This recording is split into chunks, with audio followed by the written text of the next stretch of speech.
Thank you, Mr. Speaker. As Chair of Judiciary, I think a little bit of history on House File 2303 is in order based upon the comments that have been made tonight. There are 48 co-sponsors on this bill. That includes Representative Running Marquardt, Minority Leader Pritchard, Representative Donahue, Representative McKean, and Representative Steckman. This bill had a subcommittee. Not a word of what has been said on this floor tonight was mentioned. This bill had a committee. Not a word of what was said tonight was mentioned in this committee.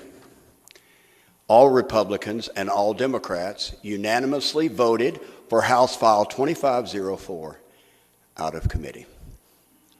That includes Representative Wolf, Representative Bennett, Representative Derry, Representative Confirst, Representative Meyer, Representative Olson, Representative Wilburn, and Representative Russell Krischel. State your point. Representative Pritchard, state your point.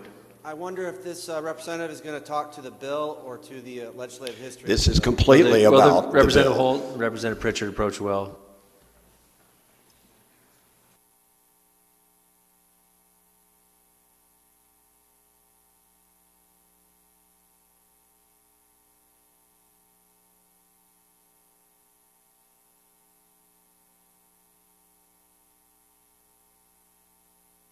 Representative Pritchard, your point is not well taken. Representative Holt, you're in order. Thank you. So as I was stating, every Republican and every Democrat on the Judiciary Committee voted for House File 2504. It was unanimously voted out.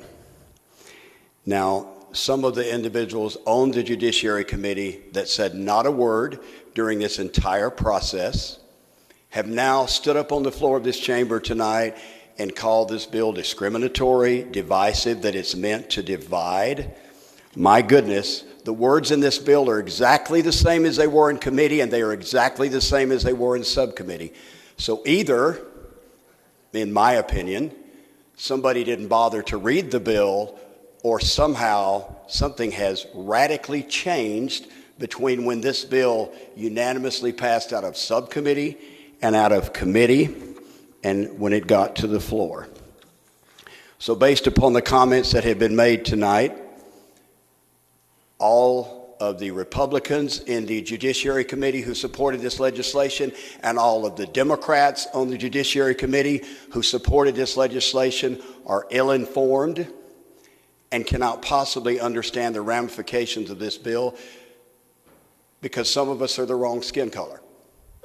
And I categorically reject that. Just a little while ago, in reference to this bill, those of us in this chamber unanimously supported stopping a particular type of defense.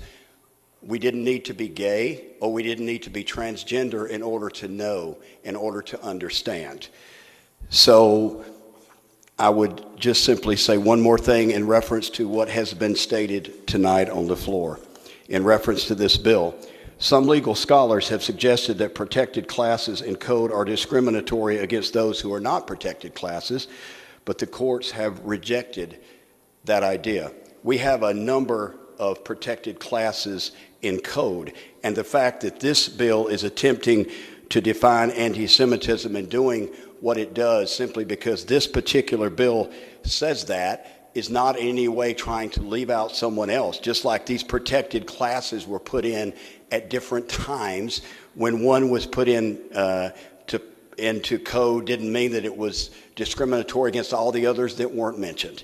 So again, I would just, as I have said here tonight, listening to this, it blows me away that this went through subcommittee and committee with 48 sponsors, 5 of whom were Democrats, that every judiciary Democrat voted for this bill. But somehow, between then and now, it has become the way it has been described tonight. Thank you, Mr. Speaker.